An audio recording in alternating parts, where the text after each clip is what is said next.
Well, hello and welcome back once again to 5 Homes to Freedom.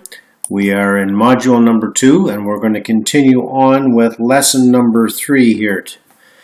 And what we're going to be talking about in lesson 3 is your credit, and not only your credit but the credit of those that you will be investing with, whether it be your joint venture partners or just family members, etc. Just understanding your credit worthiness.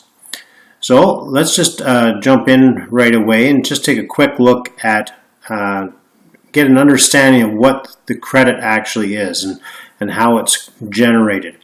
So there are a variety of different credit reporting agencies out there, and their role is to collect data from a variety of different sources, and these sources are any place that you would be using credit, such as department stores, your utility companies, phone companies are a big one as well, loan companies for car loans, sports utilities, etc.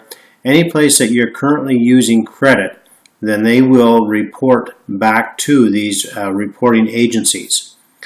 The information that these agencies gather is then formulated into, it's placed into a very complex calculation, and the calculation or the way that they calculate it is proprietary, so they will not share that information, and no two companies may actually calculate the score exactly the same either. So you could pull your credit report from two different companies, assuming and thinking that you're going to get the same score, the same results, but that's not necessarily the case.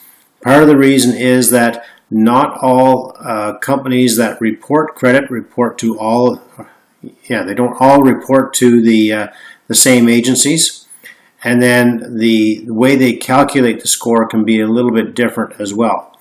However, what we do know is the FICO score, and that's the number that's associated with your credit. So when you have a credit report, you will have a score attached to that as well. And that score can range anywhere between 0 and 800. Actually, I guess it can go a little bit higher than 800, but the typical scores fall in the 600 to 750, high 700 range, and that indicates your credit worthiness. So how they come up with this is, how much money you owe. They put 30% of that towards determining your credit score. Your payment history, how good you've been with your payment history, that's going to attribute to 35%. Any new credit that you've been going out looking for will only account for 10% of the score, and then 15% will be dictated upon the length of your score. So obviously if you're brand new, you've never had credit history before, then you're going to have a hit on your credit report. And then the credit mix, what you actually have in your mix of credit, whether it's just all credit cards, whether it's high interest credit cards, whether it's loans, mortgages, etc. So they take all of that into consideration when they're calculating your score. So the people who actually create the reports, in Canada it's Equifax and TransUnion, and in the US market, Equifax, TransUnion are big there as well. There's also Experian. So share with you some tips to help you build a high credit score. First thing is always pay your bills on time. And this is a big one now, especially that a lot of people pay their bills online. They do automatic bill payments. Just because you pay your bill from home, if the bill is due today or tomorrow and you pay the bill online today, it's going to take 2 or 3 days for that to process. And by the time it gets processed, it's going to show up as a late payment. Now on your end, you paid it on time. You thought you paid it on time. But in reality, you're going to be marked as being late. So you don't want to fall into that trap, so make sure you make your payments 3 or 4 days ahead of time, just to give yourself enough time to make sure that that payment is going to be recorded. If you can't do it ahead of time and you discover that, you forgot to make your payment and it's due today, go to the bank. Wherever your credit card or wherever that payment is due, go to the bank and have it paid right there at the teller, and have them timestamp it at that location as well. And that will help you avoid that late payment charge. Having 2 or 3 credit cards, no more. You don't need a whole pile of credit cards. Actually, it's not good to have a whole pile of credit cards, but it's also not great just to have one. You definitely do need to have 2 or 3 credit cards in the event that one gets frozen, one gets lost. You're also balancing things out a little bit, and just shows that you're being a little bit more responsible with your debt. Have large credit limits, but don't ever max them out. So if you've got a credit card and you've only got a $200 or $500 limit on it, and you're using that all the time, that's all good and fine. You are being responsible with your credit, but the reality is that's not building your credit score very well. Whereas if you have a $10,000 credit limit on your credit card, and you've got 2 or 3 cards like that, but you never exceed that 50% threshold, then that's really going to help boost your credit score immensely. Also, don't apply for credit very often. I fell into the trap, like so many people do, where you go shopping and you walk into a department store, and today they've got a special on, sign up for their credit card and you'll get 5% or 10% off. Or you go to a sports event, and at the sports event they're always trying to get you to sign up for their credit cards by offering you free t-shirts, free towels, free whatever the case may be, to entice you to sign up for the credit card. Don't fall into that trap. What happens is, if you start applying for too much credit, every time you apply for credit, the person that you're applying to or the company you're applying to is going to check your credit report. They're going to pull your credit, and every time they do that, it's what they call a hit, a hard hit against your report, and it's going to have a negative effect on your credit score. What that number is, nobody really knows. But you just want to avoid doing that as much as possible.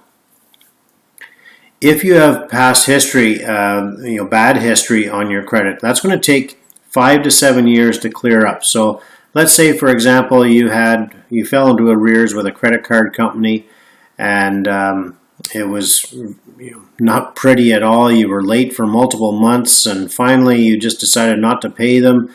You settled, and you think, great, that's off the books, that's out of my history.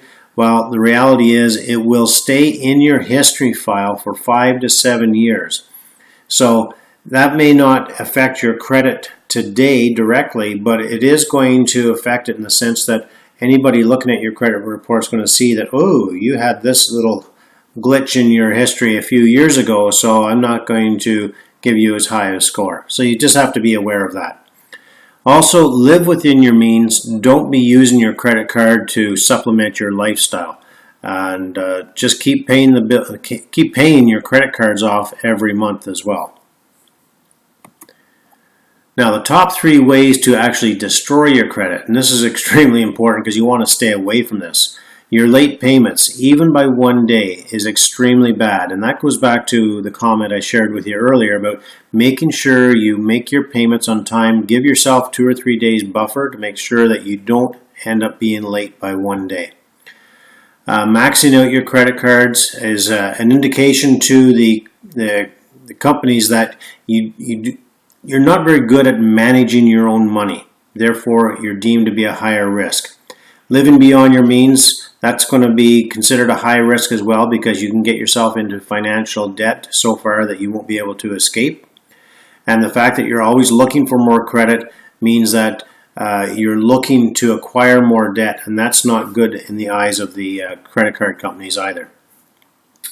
Not paying your debts and going into collections or declaring bankruptcy is definitely a great way to destroy your credit. And a lot of people don't realize the impact of not paying your phone bill, your cell phone bill, or your cable bill. This is one that I've seen numerous times. They may be in disagreement with the phone company about a charge on their bill. So they get stubborn and say, well, there's no way I'm paying that. It could be a $25 charge or a $250 charge. It doesn't matter. It's all good and fine to argue it and try and get it reversed or removed. But in the meantime, if you fail to pay it, it's going to show up in your credit report as a late payment, and eventually, if it gets sent to collections, which these companies are notorious for doing, you're going to have the collections company harassing you, but then your credit history is going to take a massive hit. Sometimes it's just better off to say, you know what, for $25 here, pay it off, be done with it, protect your credit, just never use that company again. Some other negative factors to take into consideration is carrying the high balances on your credit cards. Now, it is recommended that you never carry a balance higher than 50%. There's no right or wrong here. There's no magic formula. 50% is a good, safe number. Never exceed that 50% if you're going to have to carry a balance. It's fine if you have to go up to 75, 80% during the course of the month, but pay it down if you're not able to pay the entire credit card balance off, at least pay it down below that 50% threshold. Once you get above 75%, that's a serious sign that there's financial stress and, again, poor money management. So you're going to be deemed to be a high risk. Therefore, they're going to adjust your credit score accordingly.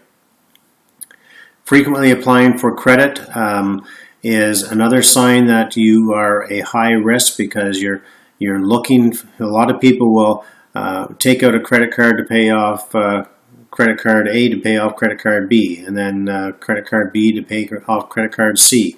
And they're not fooling anybody, because this all gets tracked and can definitely affect your credit score. Our last one here, old, forgotten, unpaid traffic tickets, is a huge one, because similar to your cell phone bill, a lot of people may not even know they have a traffic ticket. I've seen this happen numerous times where they've traveled on a highway that there's the photo charges. So you're supposed to receive the ticket in your mail, but just as shortly after you acquired this ticket, unbeknownst to you, you then move and your mailing address doesn't get changed or updated, whatever. The ticket never gets delivered to you. That doesn't mean the ticket disappears, though. What will happen is they'll eventually just send it to collections and let the collection agency come after you, and the impact that can have on your credit report is horrendous. So make sure you take care of all those little traffic tickets, phone bills. I know it may seem like the principle is, you're right and they're wrong. Well, sometimes it's just better to be done with it, pay it, get it out of the way, because for myself personally, if I don't have good credit, I don't have the ability to invest easily. I can still invest, but I want to invest with my good credit. So it's also important for you to understand the credit for your partners as well, because if your partners are lending money to you directly, from whatever source of funds they have, then it's no real issue. But if your partners are going to lend you money as well as qualify for the mortgage with you, then their credit score is going to be important as well. So even if you don't have the money, but you've got a credit score of 750, they've got the money and they only have a credit score of 600 because they don't understand the value of maintaining their credit score. You go to the bank, you may have a hard time qualifying, because they're going to look at your investing partner with a score of 600 or 650 as being too high of a risk. And or even if they do qualify you and say, yes, we will take you on, the best rate today is 2.2%, but because of your credit score, we're going to charge you 2.5 or 2.6%. So you can be penalized with poor credit scores as well. If you have a score of 650 or lower, the insured lenders will not lend to you. You're then going to have to start using what we call the B lenders. The B lenders are willing to take on higher risk, but of course with that higher risk comes higher interest rates. The ideal score that you want to aim for is 700 and higher. And if you are coming together with a partner, before you get too far down the road, before you actually, you meet your partner, you decide you're a good fit for each other, you want to start to invest, you need to have the tough conversation about credit. They may not even understand the importance or value of a good credit score, so you'll have to educate them. get them to pull their own credit report. So that's an easy enough thing to do. You just contact the Equifax, TransUnion, and you can do it online. If you want the report immediately, then you can pay $25 and you can download a copy right away. When you do this, make sure you tick off that little box asking for the FICO score. You can also get this report for free if you mail to them, but it's going to take you 3 or 4 weeks to get a response. So personally, I just go online and I pay the $25 and get my credit report immediately. This is a good thing to do on an annual basis. The first time I did this, I was amazed by the number of credit cards I had registered against me that I don't even recall half of them, didn't use a lot of them, and I was able to start improving my credit score by contacting these credit card companies and asking them to close down my account on a customer's request. And by doing that, that showed the credit reporting agency that I was being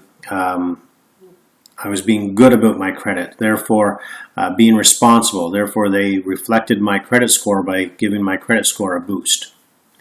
So have your investing partner, if they're going to be coming on title with you, or anybody else who's coming on title with you, it's not a bad thing to ask them to pull their own credit report and to share with you what their credit score is. All right, so some recommendations for you here. If you are going to, what I would recommend is that you only have 2 or 3 credit cards. If you were like what I was originally and you had 10, actually I think I had close to 20 different credit cards. Sears card, Home Depot card, you name it, I had it. So what I did was I contacted all of those credit card agencies, asked for them to be shut down at the customer's request. If you've got too much, if you're carrying too much debt in order to be able to handle just 2 cards, then maybe keep a 3rd card and transfer some of the debt onto it, or get a 4th card at the very most, transfer some of the debt onto that, spread the debt out over the 4 cards so you can get it down below that 50% threshold, and work towards eliminating some of that debt so that you can get down to the 2 or 3 cards maximum and keep your balances. If you have to carry a balance, keep your balance below that 50% threshold. And just simply get yourself educated and become aware of what can affect your credit, and start treating your credit like it's the gold that it really is, because this is going to be a great tool for you to help you achieve your financial freedom when you're qualifying for mortgages. All right, so that's it for this lesson. Again, watch all of the lessons before you start emailing questions, if you don't mind, please, so that you'll have a chance to watch the live and or recorded webinar. And if your questions aren't answered at that point in time, then absolutely feel free to email me at ken@fivehomestofreedom.com. And you can email me anytime. You don't have to wait, but I just would recommend that you wait until the end of the lessons or the end of the module in order to send your questions in. All right, until next time, we'll see you at the top.